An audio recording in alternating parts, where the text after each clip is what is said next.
At the end of July, Tom Henderson from Insider Gaming revealed that the new Ghost Recon is being built in Unreal Engine instead of its Anvil Next Engine 2.0, which was used in Wildlands and Breakpoint, as it does seem that this next Ghost Recon is going to be a fully first-person game with no third person a part of it. Tom Henderson did say in the Insider Gaming Weekly podcast that the game is going to be Unreal Engine. I mean, Ghost Recon was on Unreal Engine in the past. They dropped that for Anvil and Snowdrop.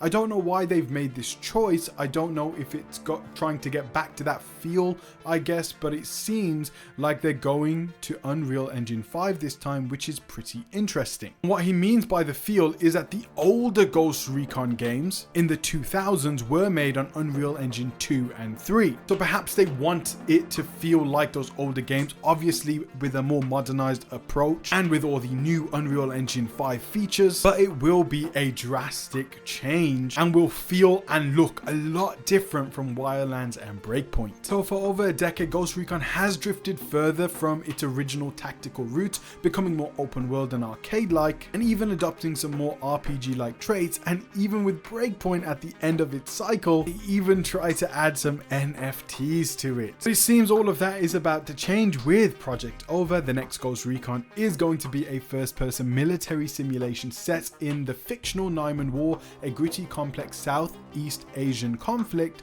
where players are dropped behind enemy lines to hunt a traitor and carry out covert missions in the heart of a war-torn territory. Now, this game is being built in Unreal Engine, marking a clean break from Ubisoft's Anvil Next, used for the last two entries, and a return to the tools which powered the original Ghost Recon 2 in 2004. And now Unreal Engine gives developers access to better lighting systems, scalable AI behavior, and far more modular environments, all of which will be essential for delivering immersive, systematic military engagement. Now, Tom Henderson of Insider Gamer actually got to have a look behind closed doors of what this next Ghost Recon is like and how it looks like. He described it as something between Ready or Not and Modern Warfare, and that paints a clear picture of what this game is going to feel like. It's going to be tight, first-person gunplay, methodical pacing, and kind of intensity you only get when every shot matters. You may even see things like Ready or Not teammate system where your comrades could die in battle permanently. Now, the move to Unreal Engine also suggests a broader Ubisoft strategy shift.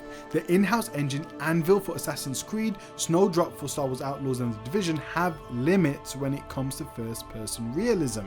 With Unreal, they're choosing scalability and speed. It's also a practical move.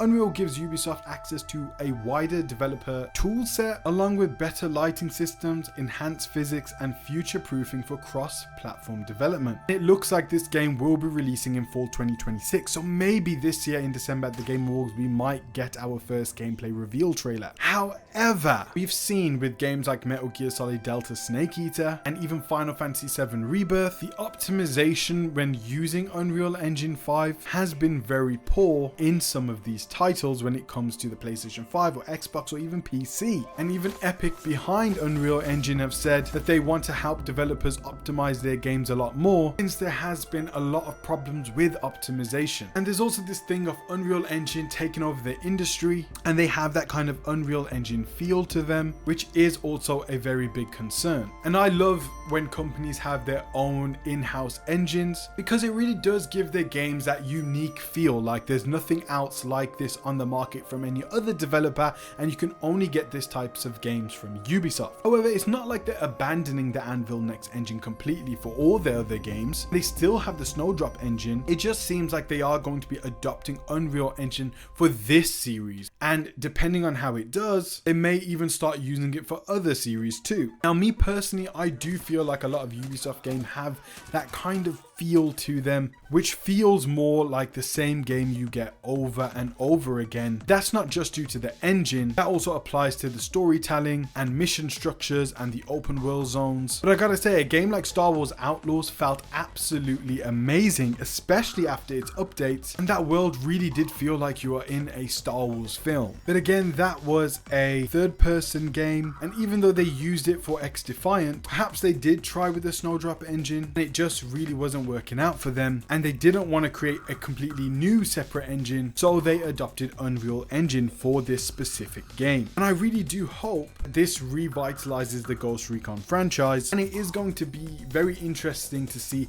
how a Ubisoft will adopt the Unreal Engine and how exactly that game will look and feel, especially with Tom Henderson comparing it to Ready or Not. We know that Ready or Not actually sold 5 million copies, I think within 3 or 4 days, so there is that hunger for that tactical milli-sim experience, and Ghost Recon is that. And to scale that to a sort of open world where we can infiltrate houses and bases, but making every shot matter and every situation so ruthlessly dangerous, it's going to be very exciting to see how they handle that. And it's likely we will see something maybe at the Game Awards, but it seems that this game will actually drop in fall 2026. And guys, I wanted to announce the Witch Hunt collection, which is going to be the first collection that will be available on the Balboa Club store when it launches. This specific collection is inspired by the Witcher series and the dark fantasy genre. This is a brand that I've really wanted to make for a long time. I didn't just want to make merch, but I wanted to make something special. Something that mixes the really cool designs of the wrestling world with the things that we love the most, video games. And of course, the first design had to be inspired by my favorite game of all time,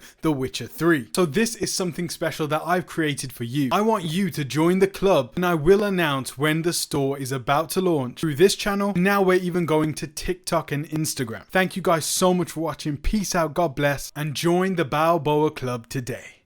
Bye bye. I feel like I'm losing my mind. Is everybody in the world blind? Please, Lord, give me a sign, a sign.